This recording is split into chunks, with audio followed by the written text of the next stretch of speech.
Well, good morning, everyone. Thanks for being here.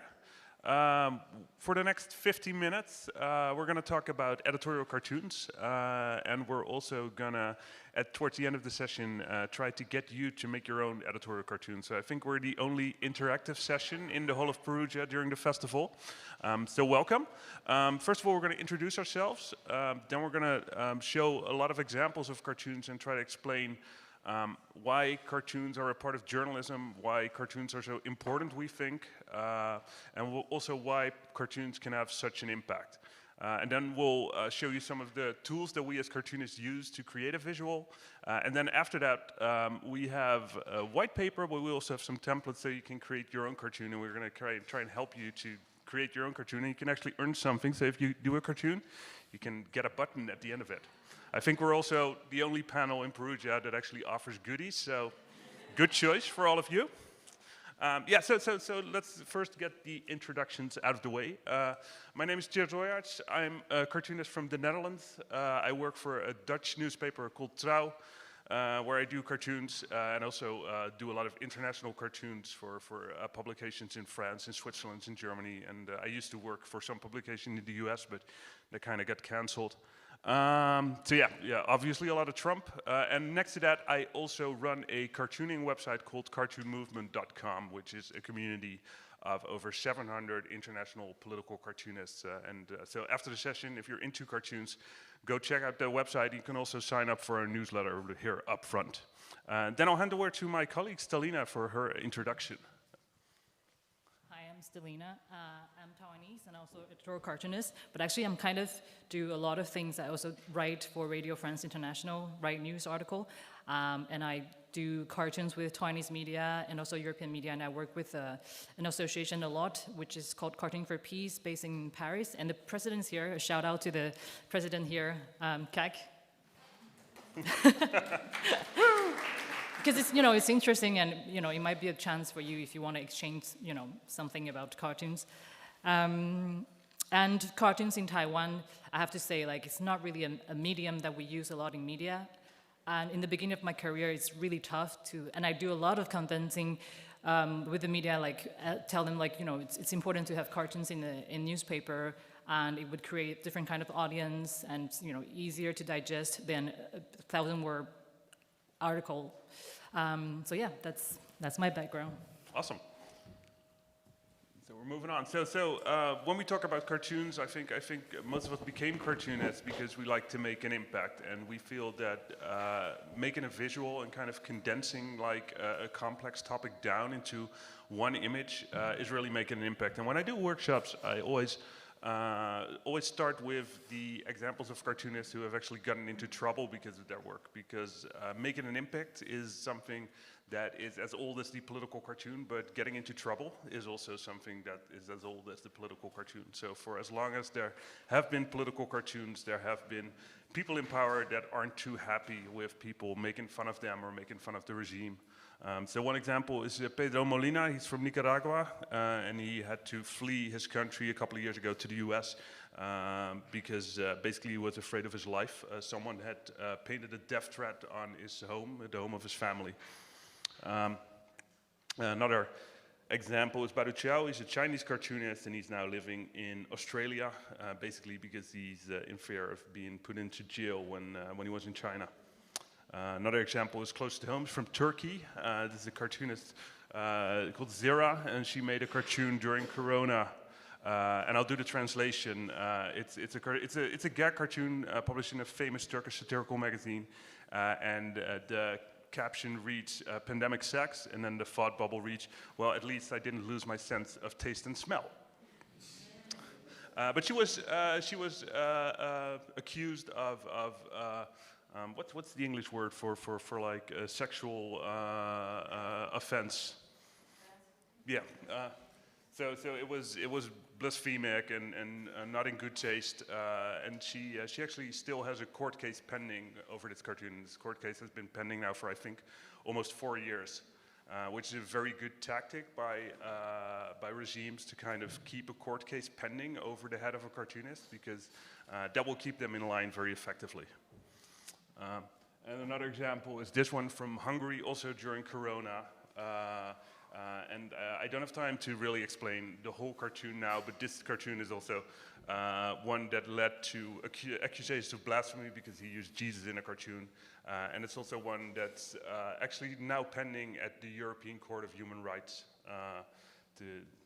And the fun thing is, I didn't change a single case from last year, so there's only been new cases, but actually none of the cases that I used in my presentation last year was resolved, so I actually could just copy them and use them. So this is all to show that cartoons can have an impact, but there's also a downside to that, and that cartoons get into trouble. But it's also the main reason why we do what we do, because we know that we actually can make those in power angry, and angry enough to actually sue us, to actually jail us, to harass us, which means that cartoons do have an impact. And this case is attendants. Like, instead of being prosecuted by the government, it's actually, this case was like, you can see the cartoon, like, on the left is Jeff Bezos, Mark Zuckerberg, Sam Altman from OpenAI, and then down there's Mickey Mouse, which kind of represents Disney, and they're worshiping, giving money to Donald Trump. You can't really see the face of Donald Trump, but you can tell that's Donald Trump's feet and his tie. And this cartoon caused attendants to resign from the Washington Post because this cartoon was rejected by the redaction, by the editorial team. Because, you know, Jeff Bezos is the owner of Washington Post and also, of course, Amazon. So she quit, and she said that it was the first time that actually her cartoon was rejected because of whom or like what she aimed her pen at. So she was furious, and then probably like 1 month after, Jeff Bezos also said like their opinion section of the Washington Post is going to narrow down to defending free market, personal liberties, which, you know, kind of suggests that the newspaper is not the same as before. And then at the time I did this cartoon, it was in January 2025. So it was like 10 years after the attack of Charlie Hebdo, the newspaper in France. And I did this comparison. So the first you see like 2015, terrorists shooting at the pen, silencing the voice of cartoonists, I mean, basically the newspaper, Charlie Hebdo. And in 2025, you see Jeff Bezos throwing a bag of money, also aiming at silencing the voice of cartoonists or, you know, press freedom. So 10 years after, nothing much has changed. So I kind of did this comparison to just mock at the situation.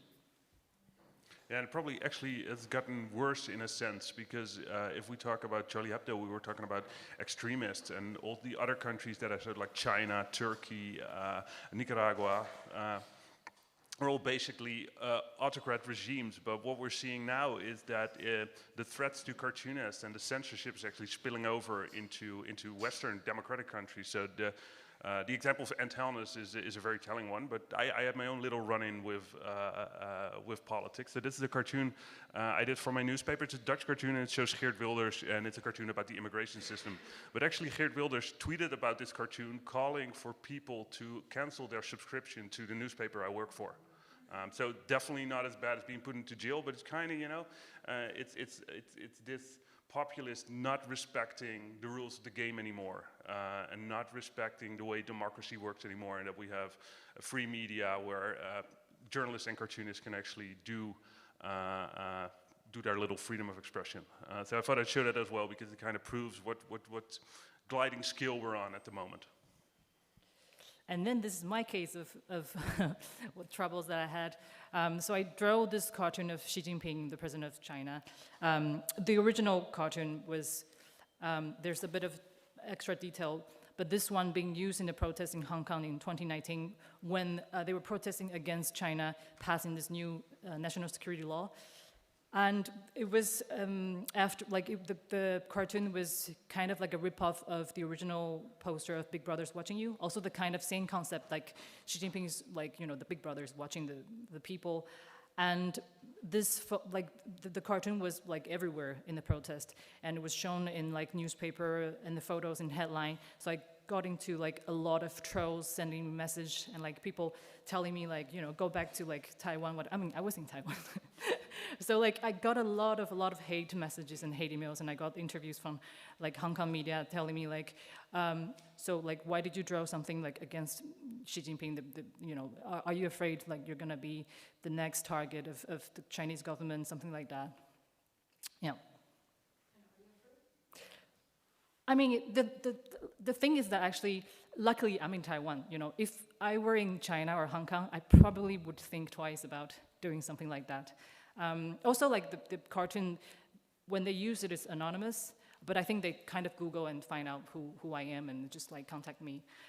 But yeah, because I was in Taiwan, so like I would able to do that. Otherwise, like I would really think twice. Yeah, that's also really difficult to do, right? Being an anonymous cartoonist, because people can kind of track down your style quite easily. Every cartoonist has their own distinctive style, so it's really hard to stay under the radar that way. So yeah, that about making an impact and how that kind of pisses off those in power, and then we kind of move on to the cartoonist toolbox. So how do we make an impact? And then the first cartoon is by Stellina again. Oh yeah, that's one's mine. So this is what I would consider a good cartoon. Like usually I do something really simple, really straightforward, like not really a lot of elements at play.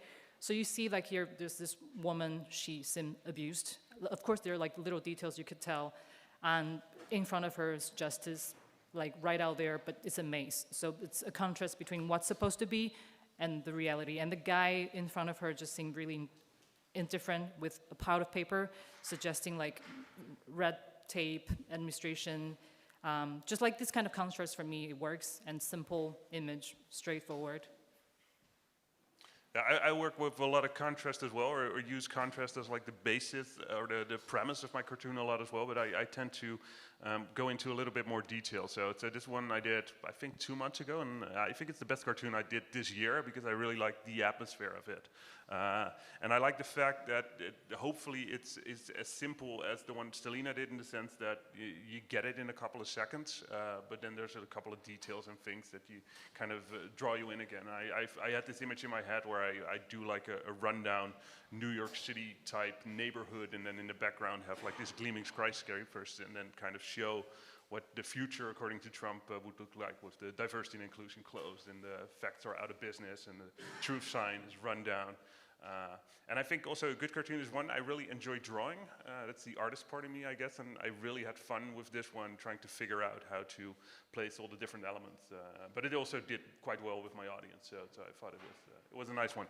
Just a question, how long did it take, this cartoon? Sorry? How long did it take, this cartoon? Oh God, I don't know. I think so. So my cartoons tend to be way more involved than yours. I think I did this actually over the course of 2 days.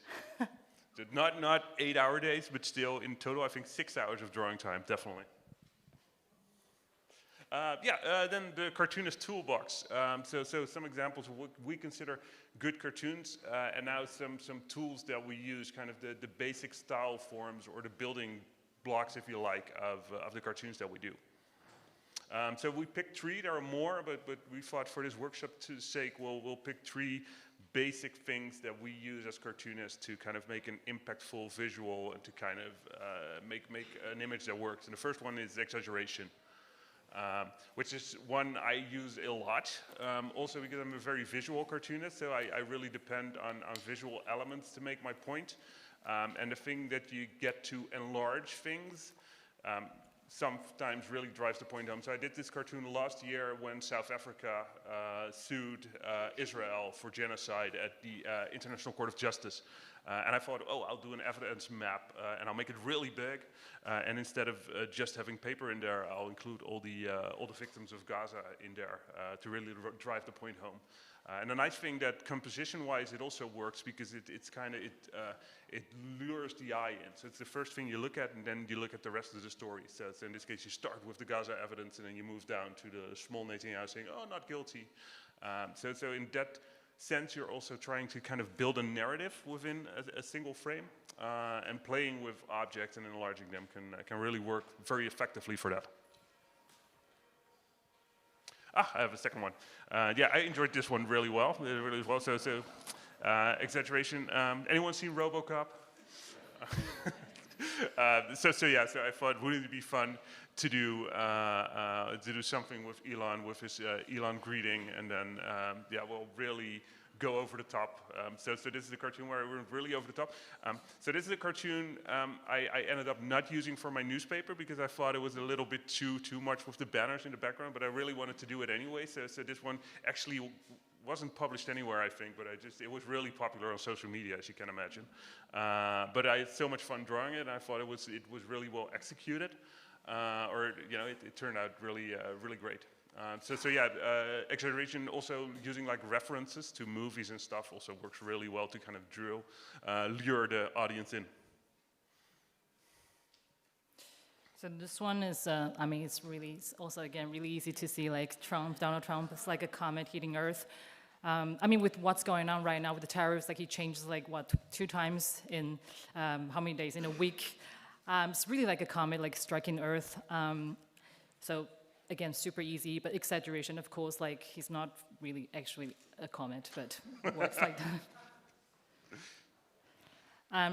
Another way of doing exaggeration, what I like to do is repetition. So I just kind of do a lot of repetition. And this one is about CPC's, like the annual or like 4-year kind of conference. So I'm mocking the Politburo of China.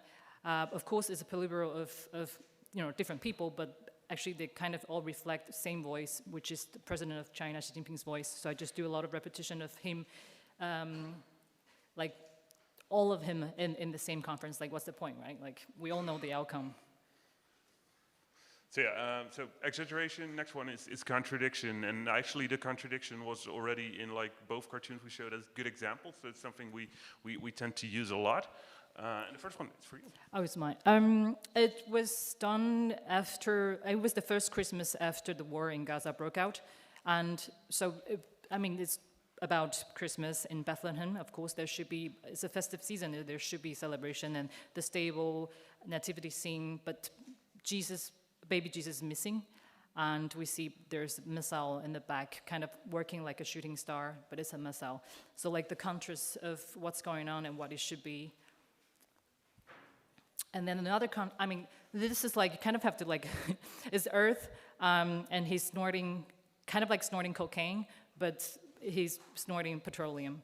But on his arm, you see like a solar panel patch of like a nicotine patch. So he's trying to quit petroleum using solar panel patch. So, the kind of contrast. And yeah, then my contradictions, this is actually a recent one I did like 2 weeks ago, I think. But it's quite timeless. I could have done it last year or 2 years ago.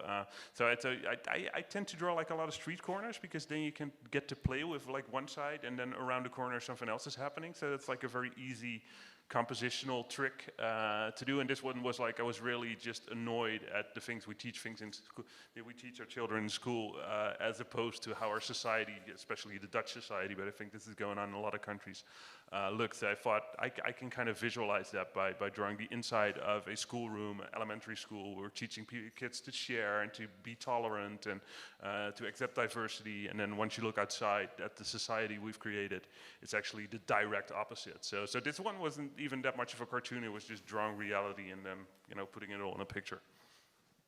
Yeah, and then another one is about social media, also quite timeless. And this is also a trick I very often use, like the below and up top, because you get to kind of visualize what's behind the scenes or what's going on underneath. Think of the expression tip of the iceberg, where you just see the tip of the iceberg and then the majority of the iceberg is below the water. Well, this is the same trick. So on top we have like all the fun stuff of social media, and then at the bottom we actually see what's going on, what's really going on.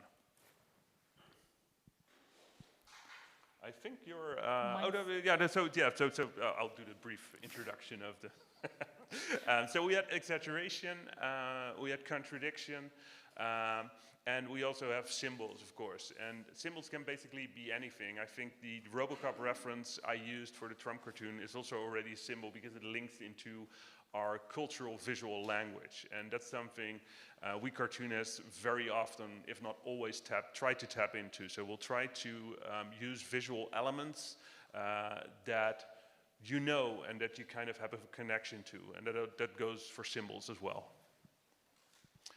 So for instance, Lady Justice. I did this cartoon, I think late last year, about Gaza.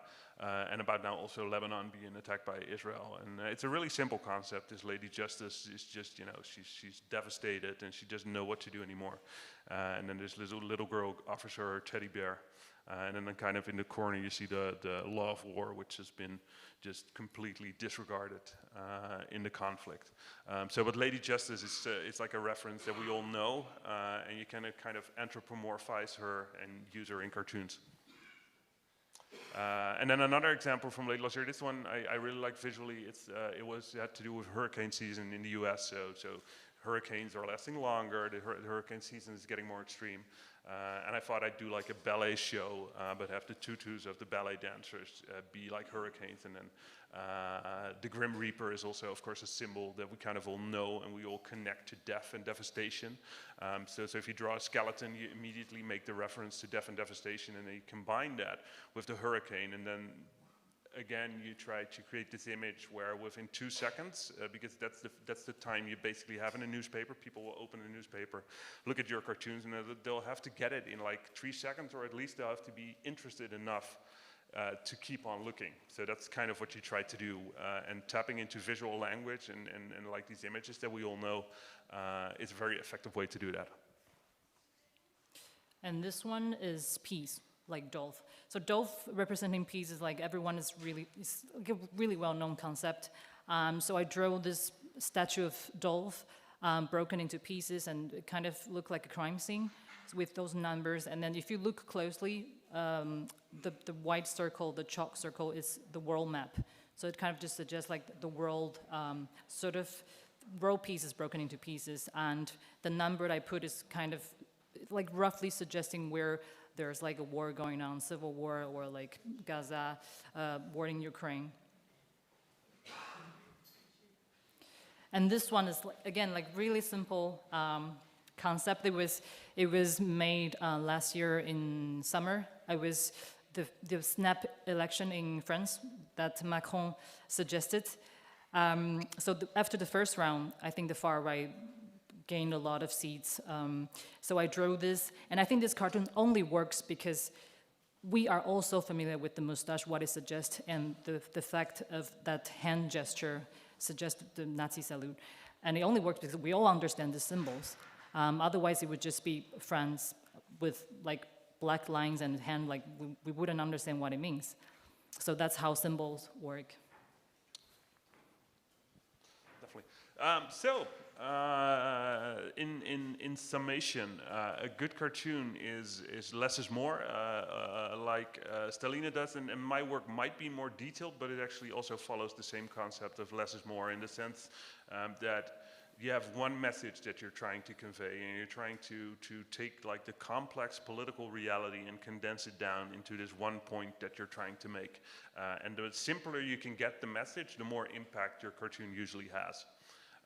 And the second thing is that everything in the cartoon should actually contribute to the message that you're trying to tell. So even if you look at my work where there's a lot of detail, every detail kind of adds to the single message that I'm trying to make. And the example that I always use when I do workshops is if there's a street scene in a cartoon and there's a lamppost in there, the lamppost should be in there for a reason. It just shouldn't be a lamppost because you want a lamppost there. It actually, so it's like if there's a gun on the stage, at some point the gun has to be used. And the same applies in cartoons. If there's any element in your cartoon, it should have a function. And that's also because cartoons aren't really art, and that's also why we're here at the Journalistic Festival. Cartoons are a means of communication, and we can really effectively communicate through images. That's why we do what we do, but that also boils down to making it simple and making each element in your cartoon count. And then the third thing, I think, especially if you work visually, is the composition can be really important. It's a single panel, but a cartoon actually reads a bit like a comic, in the sense that here in Western Europe, people tend to read cartoons left to right. So you think about how the eye travels through the cartoon. But it also goes, if you make one thing really big in a cartoon, the eye will naturally be drawn to that. So that's the first thing people will see. And then after that, they will go to the smaller things. So you can play with that as well. Those are just a few tips. And then we actually get to the fun part of the workshop, where we get you guys to kind of make an attempt at doing a cartoon. So how it usually goes is, what we have a couple of pencils, but I hope some of you guys also have pens with you, because I don't have enough pencils, I think, for everyone. But I'm guessing, as journalists, you guys will have pens. Well, I have white paper. I also have a couple of templates. We thought we'd give you a theme today, because we have not that much time to kind of come up with your own cartoon. And actually, it's the same theme as last year, because basically the world isn't changing, it's just getting worse. So last year we had Trump and Putin. Well, guess what? We can use the same, which was nice for me because I didn't have to redraw all the templates.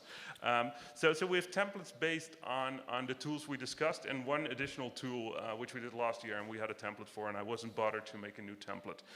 So we have a template for exaggeration, where we start out with a tank and you can kind of get to decide who drives the tank, where is the barrel of the tank pointing, who's in front of the tank, who's behind the tank, kind of get to play with that.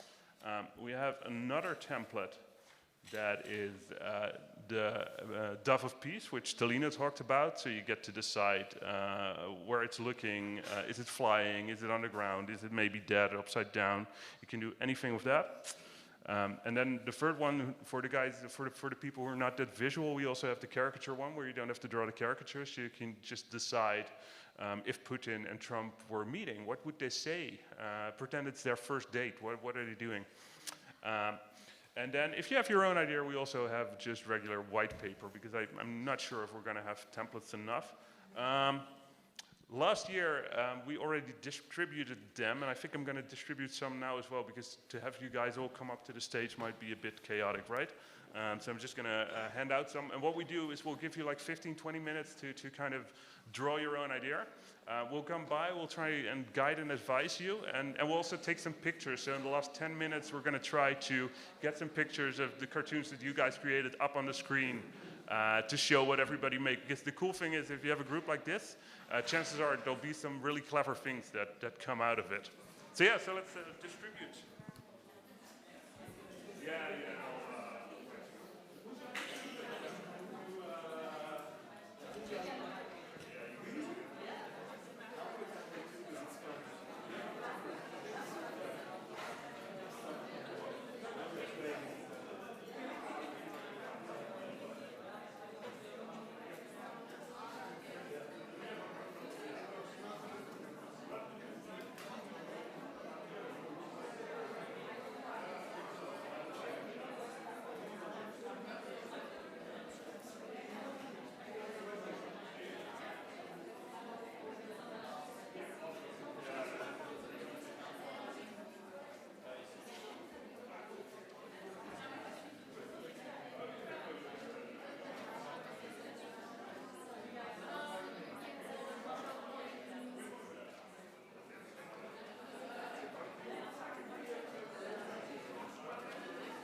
busy drawing, I'll do some housekeeping as well, because I just put two addresses on the screen. So if you think this session was fun and you're into more political cartoons, go check out Cartoon Movement, which is my organization. And for all the journalists here, Cartoon Movement actually started a new project with universities all across Europe, and we're funded by Horizon Europe. It's called Delia, and it researches the role of humor within democratic societies. So if you want to keep up to date with that, it's delia.eu. And if you want to sign up for our newsletters, you can just after Drawing a Cartoon come up and add your email and just kind of indicate which newsletter you want. We put out like a daily international cartoon. We do a monthly cartooning newsletter about political cartoons, and we do a quarterly research newsletter for Delia. That's the housekeeping. Thanks.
Sorry guys, I was going to show you some examples, but my computer is actually freezing up.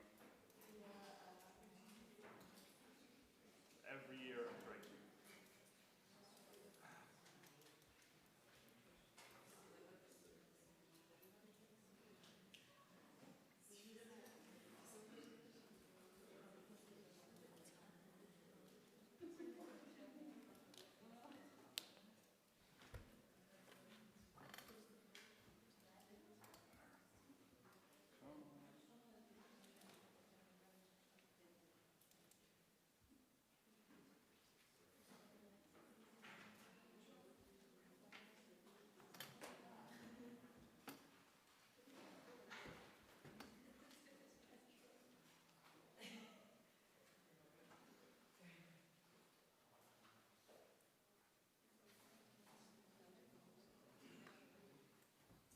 Yeah, so I was going to show some examples on the big screen, but actually my computer just gave in, so I'm going to do it the old-fashioned way. And I'm just going to walk around and show some examples. Kak, can we show some of your, because we have one other professional cartoonist in the room, so here's how the professionals do it. So he took the Dove of Peace and he made it into a Donald Trump character, which I thought was really good. But I also saw some really good ones by the non-characters. So let me see, I think, yeah, I really like this one. Can I show this one? So really simple, but it's the Dove of Peace and it's the earth with a no peace allowed sign. So again, contradiction, but really nice and clever and simple. And again, the only suggestion I would have is you should add like a little Trump or a little Putin hammering in the sign. And then I think over there was another Dove of Peace that was flying away from the earth. Was in this corner. It was yours, right? Can I? Because I'm a sucker for like really simple images, but also again really simple, but really pretty cool in the sense that you just draw like 3 things and you have a cartoon. And then the other one I saw, which was very heavily text-based, is all the way back here in the room. Sorry, can I show your cartoon? I thought it was really, I thought it was quite funny. Thanks so much. So it's just basically a dialogue, but basically Trump is saying, I put tariffs on everything but borscht. And Putin says, I noticed we now export it as freedom soup, and all the Americans love it. And then Trump is saying, fake soup, bad. But I thought the freedom soup was actually a really clever find to do. So those are some examples. Anyone else care to show their own work and to kind of say, hey, here's what I did? That's always like the scary part. Yeah, you want to? Yes. I try to, I think I have more vivid imagination, but I couldn't draw very well.